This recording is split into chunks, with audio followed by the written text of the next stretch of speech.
Welcome back. Now, on World Ocean Day today, South Africa is celebrating the declaration of 20 additional marine protected areas. Now, these will increase the spatial protection of South Africa's ocean environment from the current 0.4% to 5.4%. So for more on this, I'm joined on the line now by the Minister of Environment, Forestry and Fisheries, Barbara Creecy. Minister Creecy, thanks a lot for joining us on Newsnight this evening. Tell us about the significance of these MPAs. Good evening, Faith, and good evening to your viewers. These new marine protected areas are very important because they help us to maintain biodiversity in our oceans.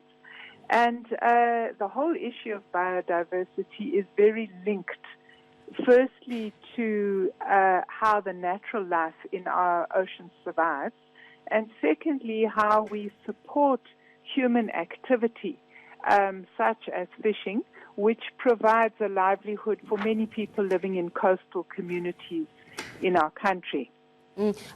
Perhaps even people do not necessarily understand just the actual contribution of the oceans to the economy in itself, especially where fisheries is actually concerned. Tell us about that.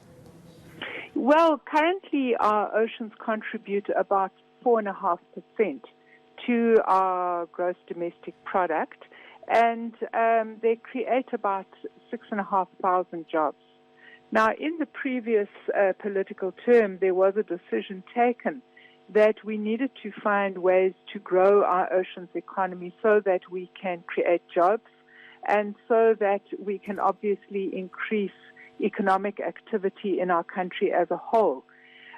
Obviously, with more human activity impacting on the oceans, it becomes important to find ways to protect marine life so that marine life can regenerate.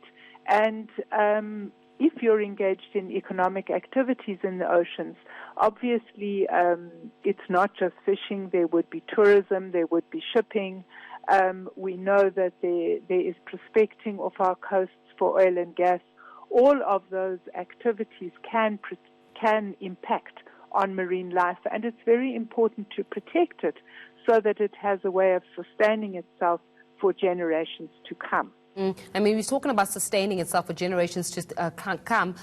One thing on top of the mind is actually the issues around climate change and the contribution, the effects of a healthy ocean life to actual climate change in itself. And at the back of that is issues around the human impact, right? Human beings being able to take accountability where our oceans are concerned and actually take better care of them. Yes, I mean, as you say, climate change is having a very big impact on our oceans.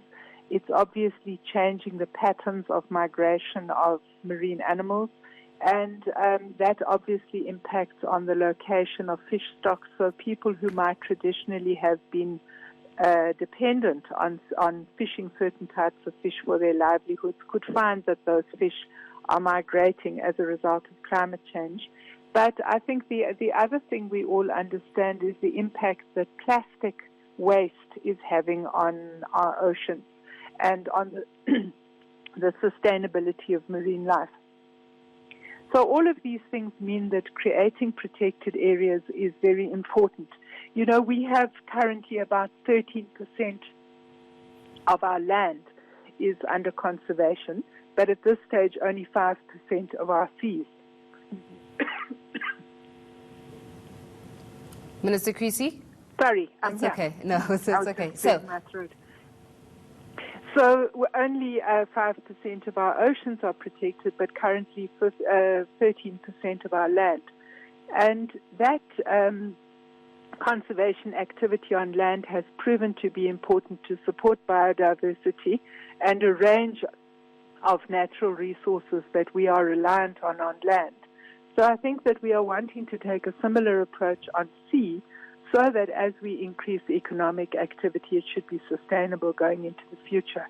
I mean, it just reminds me in terms of also the importance of actually starting this education about marine life, about the ocean, about the environment as a whole at a school level, and intensifying perhaps those efforts. We're going to leave our conversation there, Minister Creecy, so that you can have a moment there. But of course, we had there the Minister, Barbara Creecy, just really looking at the impact of climate change, the impact of our oceans really, and the contributions that our oceans make to the GDP.